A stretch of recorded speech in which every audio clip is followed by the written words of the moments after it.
is just pure propaganda. Now, the important point is not so much about the details of this, but to understand what's happening. I mean, what is the strategy and what are we seeing here? What we're seeing here is a recalibration of the war.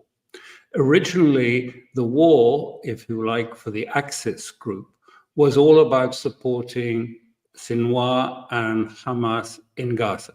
They were auxiliaries to this war and were supporting it.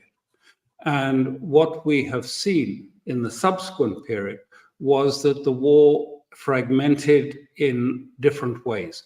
First of all, it fragmented by the killing of Fuad Shukr in Beirut, just before Hania was killed in Tehran.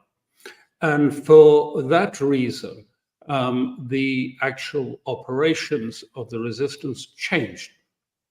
Because as far as Hezbollah was concerned, the killing of Fuad crossed all the red lines. All the understandings, the careful balances were broken by that. And they opened a separate account, quite separately to Gaza, what was happening to Gaza. And they opened a separate account. And so what happened in this weekend was about settling that account with Israel. And it stuck very carefully to the equations, the war equations that they had between Israel and Hezbollah. They didn't go out of the equations.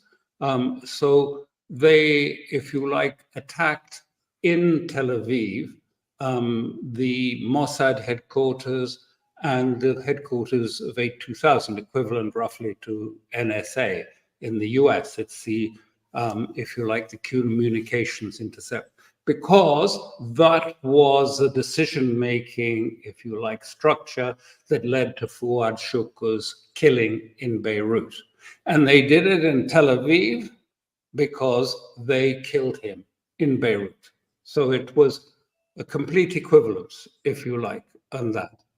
And they had one phase was 320 rockets. Of course, it's been played down. I can't tell you exactly how many might have been shot down or didn't land properly, but they were targeted not on people or on civilians.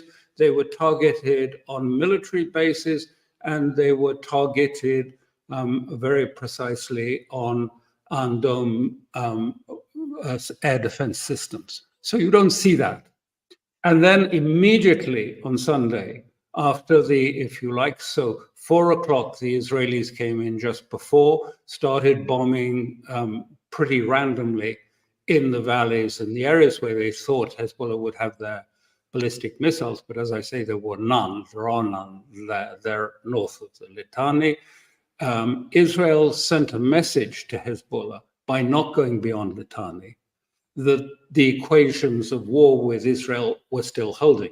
And that's a very important point. The Israelis were signaling that, okay, you know, you just did Tel Aviv for Shukr, but we are not going to hit Beirut or the civilian areas. So now Hezbollah restarts the war for the 40 kilometers of territory that Israel has lost and given up to Hezbollah.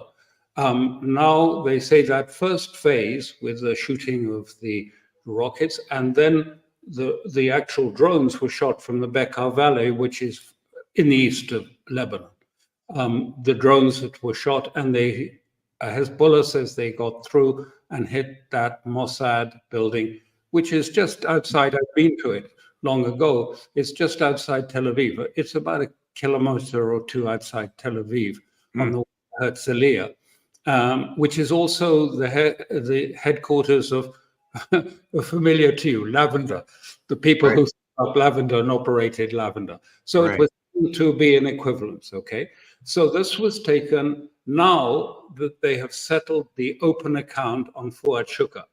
And Hassan Nasrallah last night made a statement and saying, if we have been successful, as our evidence and intelligence suggests, then this can be the end of this account on Fuad Shukr, but there may be a second stage to it later.